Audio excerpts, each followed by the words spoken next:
A psicologia, então, tem essa especificidade. São 5 anos de formação.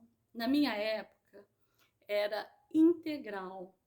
E eu lamentei muito quando se criaram os cursos noturnos e depois meio período, porque a psicologia, tudo que se diz, tudo que diz respeito à mente, tem que ser estudos longos e da vida, né? É um cabedal de conhecimentos que nós precisamos buscar, de filosofia, sociologia, antropologia, poesia, literatura, linguística, vida pessoal, que é muito. Gente, isso é básico. Pergunte à sua psicoterapeuta, o seu psicoterapeuta, se ele faz análise pessoal, ou fez pelo menos. Se não fizer, cai fora. Por quê? Porque essa é uma condição para ser um profissional razoavelmente adequado. Nós temos uma responsabilidade sobre trabalhar a mente do outro, a emoção do outro, a intimidade do outro, muito grande. O paciente faz um elo de confiança onde ele vai trazer sua alma, o mais rico da sua intimidade, o mais secreto dos seus desejos, dos seus pensamentos.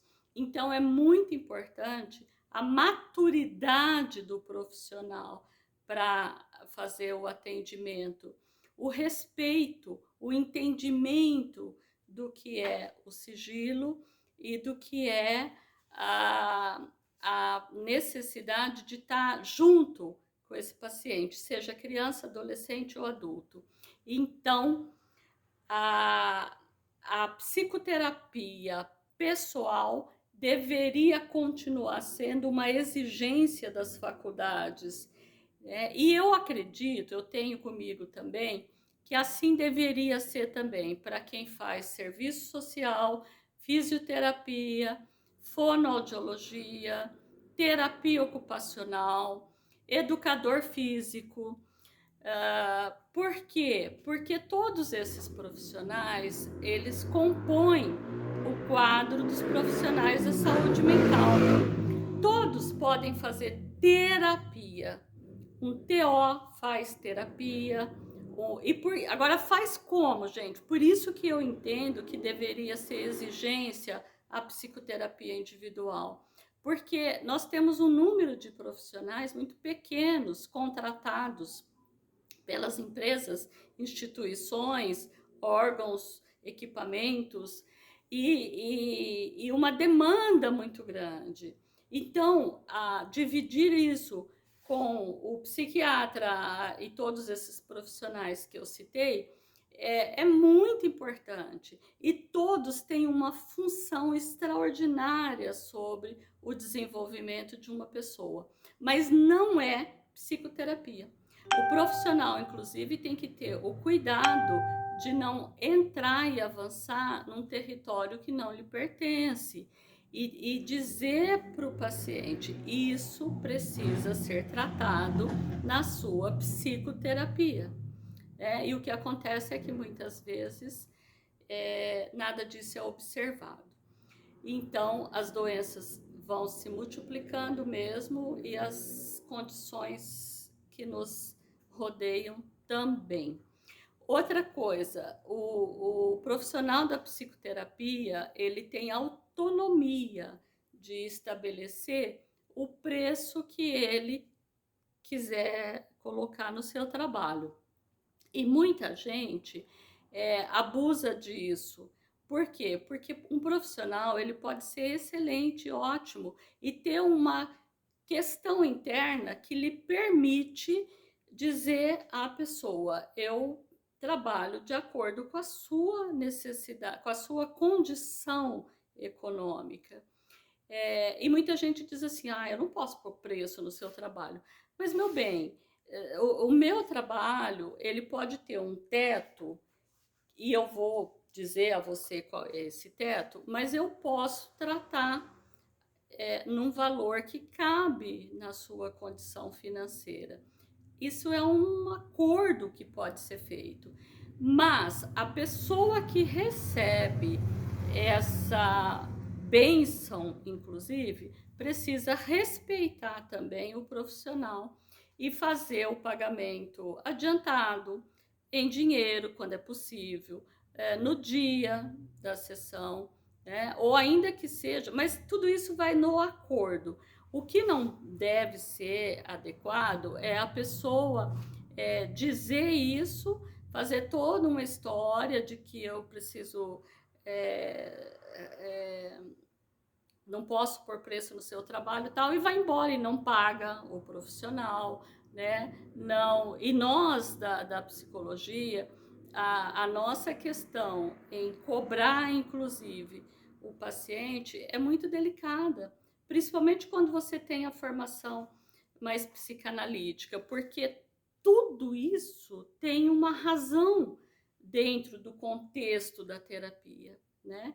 Então, é muito importante também saber disso para poder fazer um contrato adequado e não sair depois falando mal do profissional ou da profissional que te atendeu,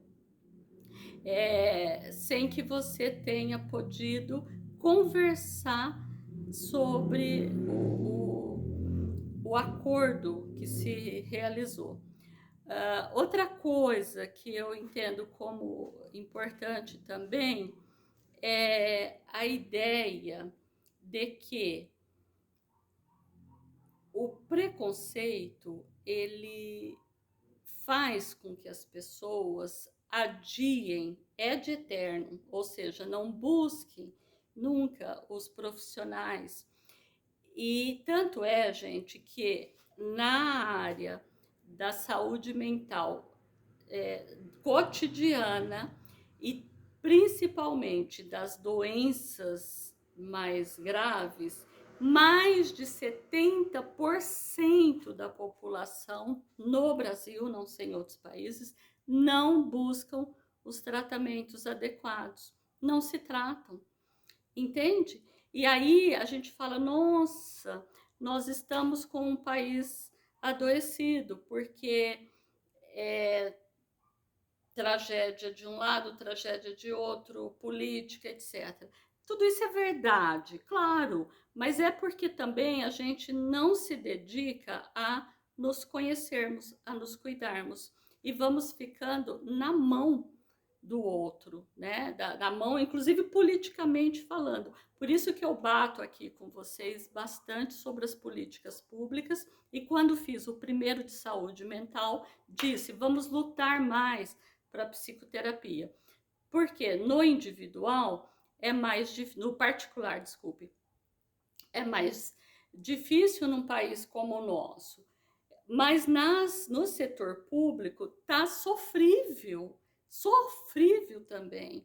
Então a gente precisa entender que é necessidade básica, necessidade primária, básica, para inclusive tentarmos um dia conseguir fazer a prevenção, né? Por enquanto a gente está apagando incêndios muito graves e a gente tem que tentar reverter isso. Tento aqui fazer a minha contribuição com os vídeos.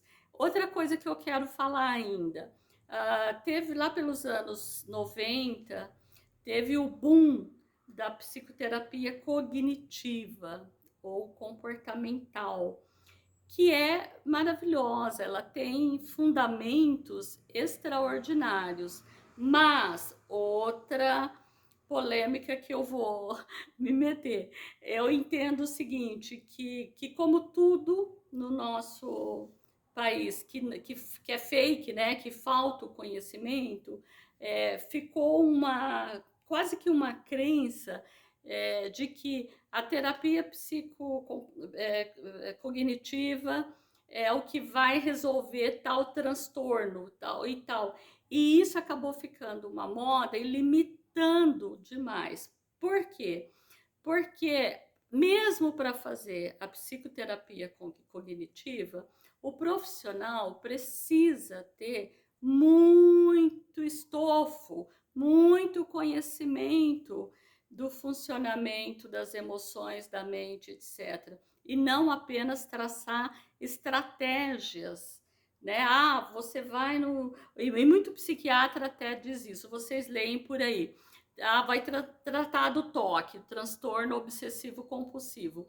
Faz uma psicoterapia cognitiva que é a única que responde a isso. Não é verdade, né? O paciente vai ter um benefício extraordinário, eu tô cheia de extraordinário hoje, né? Vai ter um retorno rápido até de alguns sintomas, mas a mente vai continuar lá se o terapeuta, o psicoterapeuta, o profissional não for de excelência, não for bem treinado na ideia de que o conhecimento é a mola mestra para a nossa profissão. Conhecimento da vida, conhecimento o máximo possível sobre tudo, que é o que vai dando condição de que a gente possa ser um xamã, né? Alguém que consegue ter a ideia do sofrimento daquela alma e vai tentar traduzir isso para a pessoa. Claro, gente, esse tema não se esgota. O cotidiano, eu já falei aqui para vocês de observar os próprios comportamentos, né, do dia a dia em todas as áreas que você puder da sua vida, e os transtornos mentais mais graves, as psicopatologias, eu vou tratar devagarinho. Psicopatia, esquizofrenia, bulimia, anorexia, transtorno obsessivo compulsivo, TDAH, transtorno de déficit de atenção, perdão, quase cai aqui meu celular, hiperatividade, compulsões, tratando aí também, e especialmente, vou fazer separadamente, a dependência química, uma infinidade, olha, é outra, né, extensão muito grande. Falarei vagarosamente de cada um, continue me acompanhando e eu quero que aí nós vamos trocando tudo isso. Se alguém quiser sugerir, Zélia, fala disso também, farei com prazer. Já tenho aí na fila algumas coisas que meus amigos queridos me mandaram. E aí eu só quero dizer para vocês que a gente precisa incluir na nossa vida cotidiana muita amora. Eu quis criar essa ligação para vocês não esquecerem. E eu gosto de dar uns deliradas, né? Criar umas coisas. Então, amora todos os dias. A alimentação. Briguem pela fome para que ela se extinga. Ai, gente, que ela seja extinta, porque a fome mata tudo. E você que tem condições de fazer uma boa alimentação, cuide disso. Posso destrinchar depois a respeito também. M de movimento. Se movimente. Liga o YouTube e vá fazer qualquer tipo de exercício que você goste mais. Faça caminhada. Pare, dedique pelo menos 15 minutos do seu dia. Pelo menos. A-M-O. Otimismo. Não é alegria. Do que eu vou rir, Mona Lisa? Não, é otimismo. É você incensar o teu otimismo interno no sentido de esperança, de possibilidade, de libido, de vida. As situações têm saída e eu vou encontrar um recurso para lidar com isso. O otimismo cura, salva. Isso é muito importante. Vai ficar enorme de novo. Rezar. Rezar. O que é rezar? Você vai descobrir do teu jeito. É religar-se. É pegar esse otimismo que vem do chakra, do coração, né? E rezar. Dormir é rezar, acordar é rezar, agradecer é rezar, cozinhar, fazer um café gostoso, trocar, rezar. Quando eu falei ainda do A de alimentação, não esqueça, dê um pão todos os dias para quem tem fome. Um pão mesmo, uma bisnaguinha. Você vai ver a mudança para o outro e para você. E, por último, água. Um beijo.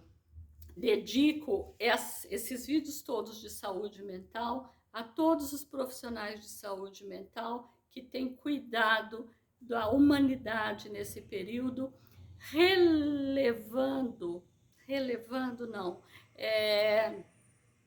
marcando com letras garrafais o nome de Aline Cirilo Costa, uma enfermeira divina do polo de Covid da cidade que eu moro, que é Ituverava, São Paulo. Quem a conhece sabe do que eu estou falando. É o exemplo da profissional que com certeza tem algum autoconhecimento pela forma com que ela cuida, se dedica e fala com o outro. Beijo para vocês, pensem nessa maquiagem e falar Zélia pirou. E aí vai ter uma explicação. Tchau!